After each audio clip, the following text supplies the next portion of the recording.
Guys, welcome back to my channel. मैं आपको यहाँ पर पढ़ाने जा रही हूँ एक्टिव एंड पैसिव वॉइस को, प्रेजेंट कंटिन्यूअस को कैसे चेंज करते हैं एक्टिव पैसिव वॉइस की। तो यहाँ पर मैंने पहले आपको बताया था इससे पहले क्लास में जो हमारा प्रेजेंट इंडेफिनिट टेंस का एक्टिव पैसिव वॉइस था, हमने उसको कैसे चेंज किया, बहुत ही ईजी तरीके से मैंने आपको समझाया था। और यहाँ पर आज मैं आपको प्रेजेंट कंटिन्यूअस का रूल बताऊंगी कि उसको हम एक्टिव से पैसिव में कैसे चेंज करते हैं। तो आप एक्टिव से जब पैसिव में चेंज करते हैं तो सबसे पहला रूल होता है कि उसमें हम जब एक्टिव से पैसिव वॉइस में जा रहे हैं, हम सेंटेंस को कन्वर्ट करने के लिए, उसे चेंज करने के लिए, तो हम वहाँ पर third form of the verb use करते हैं। ठीक है, वहाँ पर फर्स्ट और सेकंड फॉर्म का कोई यूजेस नहीं होता है while changing active voice into passive voice. तो थर्ड फॉर्म का वहाँ पर यूज़ होता है। बहुत सारे स्टूडेंट्स क्या करते हैं कि वो ये रूल्स को नहीं याद करते हैं, ना समझते हैं, वो बस अपना ही जैसे सेंटेंस जो होते हैं टेंसेस के, वो उसी के अकॉर्डिंग अपना काम करते जाते हैं। लेकिन यहाँ पर जो एक सिंपल सा जो रूल होता है कि हम एक्टिव वॉइस में जो सेंटेंस लिखते हैं वो एज ए टेंसेस का यही होता है। अगर हम प्रेजेंट में बना रहे हैं, प्रेजेंट को पैसिव वॉइस में चेंज कर रहे हैं, तो वो एज ए हम प्रेजेंट इंडेफिनिट टेंस का ही सेंटेंस लिखते हैं, उनको हम पैसिव वॉइस में चेंज करते हैं। पैसिव वॉइस का जो रूल होता है उसमें हम थर्ड फॉर्म यूज़ करते हैं अकॉर्डिंग टू टेंसेज। जब हम यूज़ करेंगे तो उसके अकॉर्डिंग हम हेल्पिंग वर्ब भी हमारी चेंज हो जाती है। तो ऐसे हमने यूज़ किया था अभी जो प्रेजेंट इंडेफिनिट टेंस का जो रूल था एक्टिव वॉइस का, वो तो एज ए टेंसेज यूज़ किया हमने, लेकिन पैसिव वॉइस में इज आर एम का यूज़ करके थर्ड फॉर्म लगा दी। ऐसे ही प्रेजेंट कॉन्टिन्यूअस में जब हम चेंज करेंगे तो प्रेजेंट कॉन्टिन्यूअस में सबसे पहले हम उसका रूल लिखेंगे। ठीक है, रूल क्या होता है प्रेजेंट कॉन्टिन्यूअस का? Subject is are am first form plus ING then other word. ये इसका रूल होता है। According to singular and plural के अकॉर्डिंग हम इज आर एम का यूज कर लेते हैं, और आई के साथ एम का यूज होता है, लेकिन सिंगुलर में इज और प्लूरल में आर का यूज कर लेते हैं। ठीक है, फिर हम इसको जब पैसिव वॉइस में चेंज करते हैं तो वो हमें चेंज करने का जो हमारा तरीका है, सबसे पहले हम क्या यूज़ करेंगे, यहाँ पर मैं आपको बता देती हूँ। सेम हम यहाँ पर लिखते हैं कि हमारा जो सब्जेक्ट होता है वो ऑब्जेक्ट बन जाता है, जो ऑब्जेक्ट होता है वो वहाँ पर जाकर के हमारा सब्जेक्ट हो जाता है, उसी के अकॉर्डिंग हम काम करते हैं। तो सबसे पहले मैं आपको बता देती हूँ कि कैसे हम किसको कैसे चेंज करते हैं, फिर मैं आपको रूल लिख कर बताऊँगी। ठीक है, देखिए हम चेंज जब करते हैं तो यहाँ पर एक्टिव एंड पैसिव वॉइस का, एक्टिव एंड पैसिव वॉइस, ये हमारा क्या है, यहाँ पर सेकंड पार्ट है। एक्टिव एंड पैसिव वॉइस का ये हमारा यहाँ पर सेकंड पार्ट है। और इसको हम जब रूल को चेंज करेंगे तो प्रेजेंट कॉन्टिन्यूअस पर हमें सबसे पहले टेंस के रूल यूज करना है।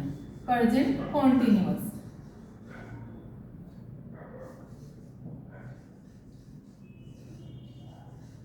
Present continuous tense. तो हमने यहाँ पे प्रेजेंट कॉन्टिन्यूअस टेंस का जो है हमें यहाँ रूल लिखना है। तो रूल क्या है प्रेजेंट कॉन्टिन्यूअस का, ये आप ध्यान रखेंगे। प्रेजेंट कॉन्टिन्यूअस का यहाँ पे रूल है as a singular and plural. वो मैं सारा यहाँ पर लिख देती हूँ क्योंकि ऑलरेडी मैं आपको सारा समझा चुकी हूँ, पढ़ा चुकी हूँ। ठीक है, टेंसेस।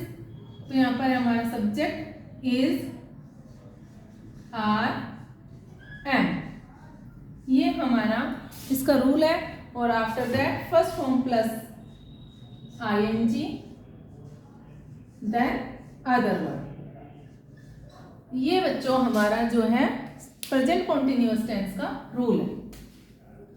तो इज को हमने यूज किया सिंगुलर के साथ, आर का यूज किया हमने प्लूरल के साथ, और एम का जो रूल एम जो यूज होता है हमारा, ये जो मेन ये हमारी हेल्पिंग वर्ब है एम, उसको हम आई के साथ यूज करते हैं, आई एम।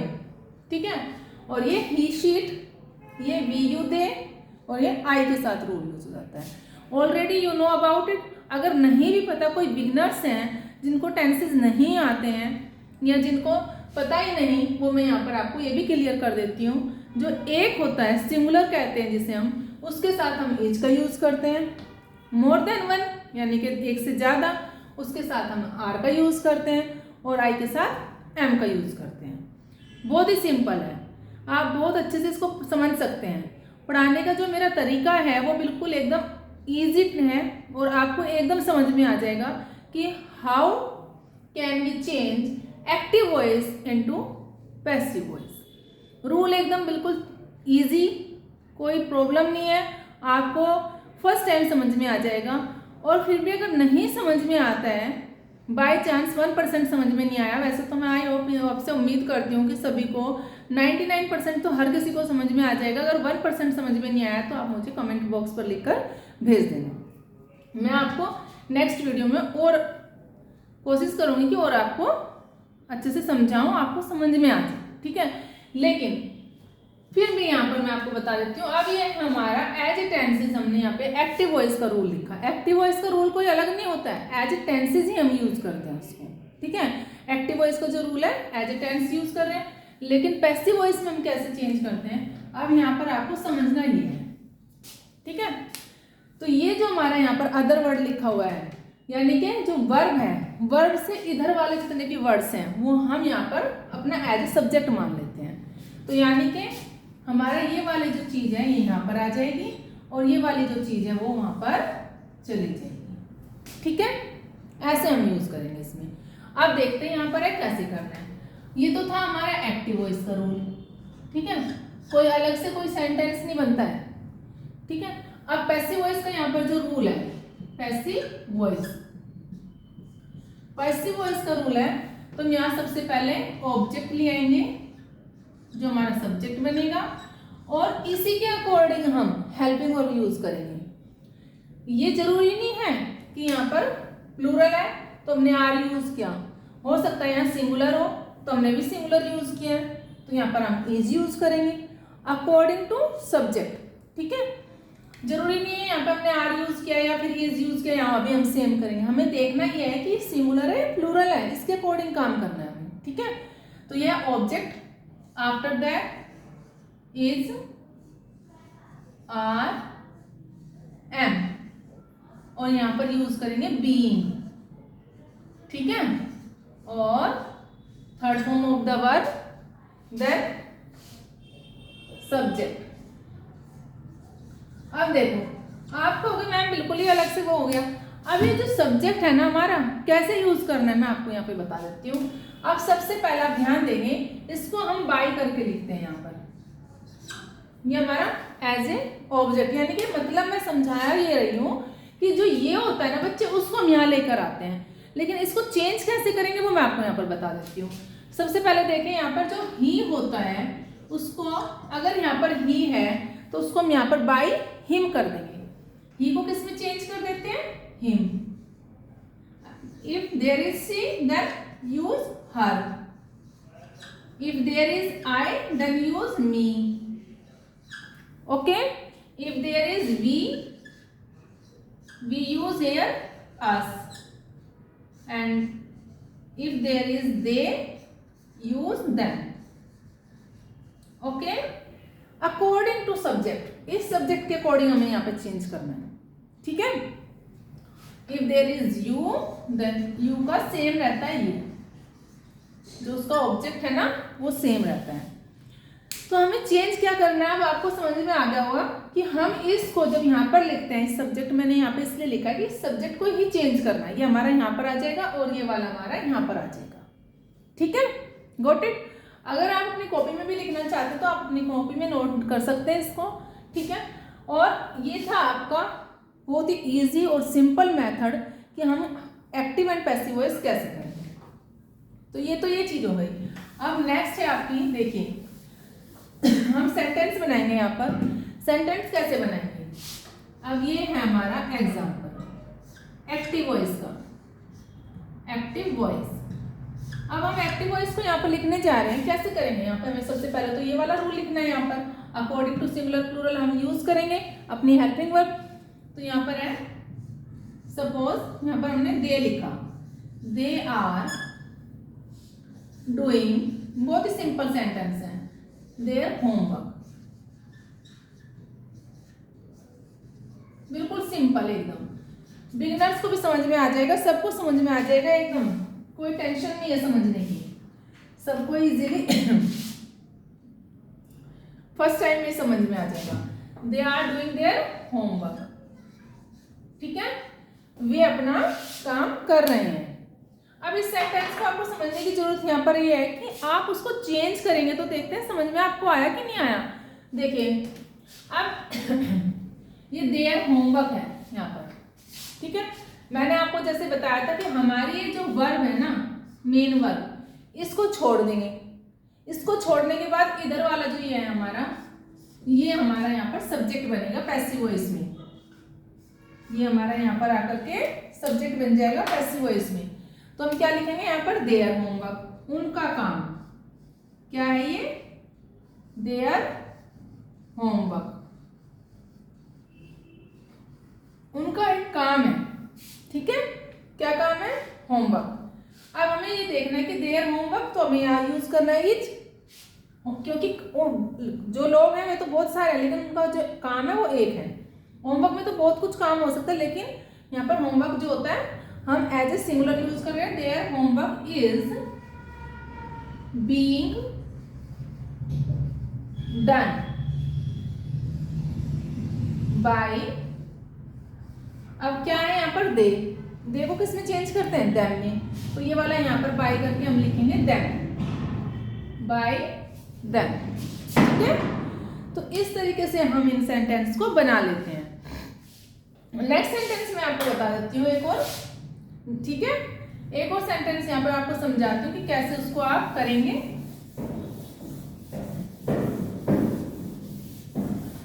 क्योंकि आपको समझ में आना बहुत जरूरी है। एक सेंटेंस से आपको समझ में ना भी आए तो 2-4 सेंटेंस मैं आपको बना के दिखाती हूँ, तो आपको समझ में आ जाएगा कि कैसे हम एक्टिव से पैसिव वॉइस में चेंज करते हैं, ठीक है।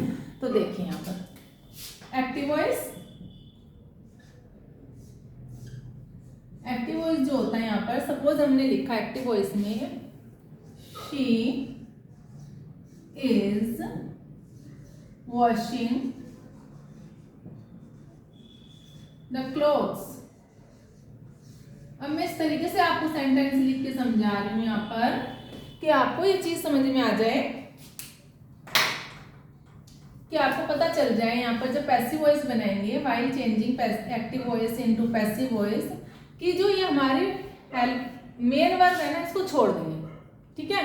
लेकिन बात क्या, बहुत ही मजे की और बहुत ही सुंदर सा सेंटेंस है ये। यहाँ पर देखिए, ये है यहाँ पर सिंगुलर, तो हमने यहाँ क्या यूज किया है, इज, और यहाँ पर ये क्या है, द क्लोथ्स, ठीक है। तो क्या करना है, द क्लोथ्स प्लूरल बन रहा है यहाँ पर, लेकिन यहाँ पर हमने क्या हेल्पिंग वर्ब यूज किया है, according to singular, is. But हमारा सब्जेक्ट क्या बनेगा पैसिव वॉइस में जाकर, द क्लोथ्स। तो द क्लोथ्स है तो हमें क्या यूज करना है, द क्लोथ्स के साथ आर, ठीक है। तो इस तरीके से यूज करना है, क्योंकि बच्चों को कई बार बिल्कुल रूल समझ में आ जाते हैं। वो बच्चे कई बार इतने कॉन्फिडेंट हो जाते हैं कि हाँ जी हमें रूल समझ में आ गए हैं, पर जब वो चेंज करते हैं सेंटेंस को, वो फिर कंफ्यूज हो जाते हैं। उनके माइंड में चीज तो आ जाती है कि हमें चेंज करना है according to singular and plural, और हमें बीइंग लगा देना और थर्ड फॉर्म लगा देना है जब हम एक्टिव से पैसिव वॉइस में बनाने जा रहे हैं सेंटेंस को। लेकिन उनके सामने एक और प्रॉब्लम खड़ी हो जाती है कि वो जब बना के तो सेंटेंस नहीं देखेंगे, बाद में पता चलेगा हाँ जी वो तो हमें गलती कर दिया है। तो मैं आप सबको यही बताना चाहूंगी, आप बिल्कुल एकदम बहुत ही इजी है और इंटरेस्टिंग भी है। जिसको नहीं भी आता वो भी एकदम कहेगा कि हाँ जी बहुत ही अच्छे से पढ़ाया और मुझे एकदम समझ में आ गया है। तो इसलिए मैं कह रही हूँ कि यहाँ पर जो she is washing the clothes is singular है, इसके अकॉर्डिंग हमने यहाँ पर इज यूज किया है। ये हमारी हेल्पिंग वर्ब है, ये हमारी मेन वर्ब है, ये इज हमारी हेल्पिंग वर्ब है, सॉरी ये हेल्पिंग वर्ब है, ये हमारी मेन वर्ब है, और यहाँ पर ये अदर वर्ड्स में लिखा हुआ है। अदर वर्ड्स को जब हम यहाँ पर एज ए सब्जेक्ट बनाने जा रहे हैं तो हमारे द क्लोथ्स हैं वो क्या है, प्लूरल, द क्लोथ्स आर। तो क्या आएगा यहाँ पर, आर आ रहा है, आर बीइंग आएगा, और third form of the verb wash, और किसके द्वारा धोए गए हैं कपड़े, बाय हर, बिकॉज ये यहाँ पर जो है एक गर्ल है, she. The clothes are being washed by her. इस तरीके से आप सेंटेंस बना लेंगे। फिर नेक्स्ट जो सेंटेंस है हमारा वो ऐसे बनाएंगे हम यहाँ पर एक्टिव वॉइस। एक्टिव वॉइस को कैसे करेंगे यहाँ पर, तो ये यहाँ पे देखिए बच्चे, एक्टिव वॉइस में जो हम सेंटेंस बनाते हैं, नेक्स्ट सेंटेंस, सपोज यहाँ पर है he is teaching the students, teaching the students. ये भी सेम वैसा ही है, ठीक है, जैसे मैंने आपको ऊपर सेंटेंस समझाया, ये भी सेम वैसा ही है, जैसे कि यहाँ पर सिंगुलर है और द स्टूडेंट्स प्लूरल है, ठीक है। तो हम यहाँ पर कैसे करेंगे, सेम वही तरीका है। तो पैसिव वॉइस में, जो हम पैसिव वॉइस में करने जा रहे हैं वो हमारा सेम तरीका है, सेम मेथड है। तो द क्लोथ्स, यानी कि हम अपने इस हेल्पिंग वर्ब को यहाँ छोड़ेंगे, मेन वर्ब ये छोड़ दी, और उसके बाद जो हमारा इधर का है वो सब हम कहाँ पर लेके आ जाएंगे, यहाँ पर, और चेंज करेंगे इसी के अकॉर्डिंग। द स्टूडेंट्स चेंज किसके अकॉर्डिंग कर रहे हैं, इसके according. The students are being taught by him, ठीक है। इस तरीके से अपने सेंटेंस बना लेना आप लोग। और ऐसे ही अगर मैं और भी आपको एग्जांपल दे दूं, सपोज अगर यहाँ पर ये लिखा है कि दे आर या वी आर स्कोल्डिंग हिम, तो वी यहाँ पर ज्यादा है और उसके साथ जो प्लूरल है आर लगा रहे हैं। स्कोल्डिंग हिम एक है, हिम है तो ही बन जाएगा। He is being scolded by us, तो वो सेंटेंस इस तरीके से हो जाएगा। या मैं आपको लिखकर भी बता देती हूँ कि आपको उसको कैसे करना है, ठीक है। सपोज यहां पर है ही इज, या फिर कोई भी सेंटेंस आप यहां पर ले लेंगे एक्टिव वॉइस का। एक्टिव वॉइस में वी आर स्कोल्डिंग हिम या दे आर स्कोल्डिंग हिम, ठीक है। वी आर स्कोल्डिंग हिम, हम उसे डांट रहे हैं। तो हिम, ये तो हमारा एक्टिव वॉइस होगा। वाइल चेंजिंग पैसिव वॉइस, तो ये हिम का क्या बन जाएगा, जैसे कि मैंने पहली वीडियो में बताया था अपनी, और अभी मैंने आपको समझाया था इससे पहले। तो हिम का क्या हो जाता है, he is being scolded by us, है ना। बड़ा इंटरेस्टिंग सा रूल, तो सबको समझ में आ जाते हैं, लेकिन बहुत ही मजा आता है जब ये पढ़ते हैं हम लोग और इसके सेंटेंस चेंज करते हैं एक्टिव से पैसिव वॉइस में। देखो वी आर स्कोल्डिंग, हम उसे डांट रहे हैं। अगर हम कहें कि वो उसे हमारे द्वारा डांटा जा रहा है, तो यहाँ पर सिंपल सा हो जाएगा कि he is being scolded by us, है ना। कितना इंटरेस्टिंग। तो इसको हम खेल खेल में भी कर सकते हैं, बहुत इंटरेस्टिंग है। और मजे की बात यह है कि कई बार तो बच्चे भूल ही जाते हैं, जैसे कि मैंने आपको अभी बताया कि सब बच्चे कहते हैं हाँ मैम मैंने लर्न कर लिया है, मुझे सारे रूल समझ में आ गए हैं। लेकिन कई बार तो बच्चों को रूल समझ में आ जाता है, बट जब वो चेंज करने बैठते हैं वो ये भूल जाते हैं कि हाँ जी यहाँ पर अकॉर्डिंग टू सिंगुलर प्लूरल, हमें जब उसको चेंज करते हैं पैसिव वॉइस का, उसका रूल बिल्कुल अलग हो जाता है। यानी कि रूल अलग का मतलब ये है कि हमें सेम यहाँ पर, अगर हमने यहाँ पर प्लूरल है और उसके साथ आर यूज किया, वो हम सेम यहाँ पर यूज नहीं करेंगे। लेकिन बहुत सारे बच्चे वो सेम यूज कर देते हैं, वो सोचेंगे अच्छा सेंटेंस तो मेन हमारा यही है ना, इसके अकॉर्डिंग काम करना है हमें यहाँ पर, लेकिन ये गलत है। इसके अकॉर्डिंग नहीं, हमें इसके अकॉर्डिंग काम करना है। ये देखना है कि ये सिंगुलर है प्लूरल है, ठीक है। तो इसके अकॉर्डिंग देखेंगे कि अगर ये सिंगुलर है तो यहाँ पर हम इज यूज करेंगे, अगर ये हमारा प्लूरल है तो क्या यूज करेंगे, आर, ठीक है। और अगर इससे रिलेटेड आपको कोई भी डाउट है तो आप मुझे कमेंट बॉक्स में लिखकर भेज देना, और मेरी वीडियो को लाइक शेयर सब्सक्राइब जरूर करना। ओके।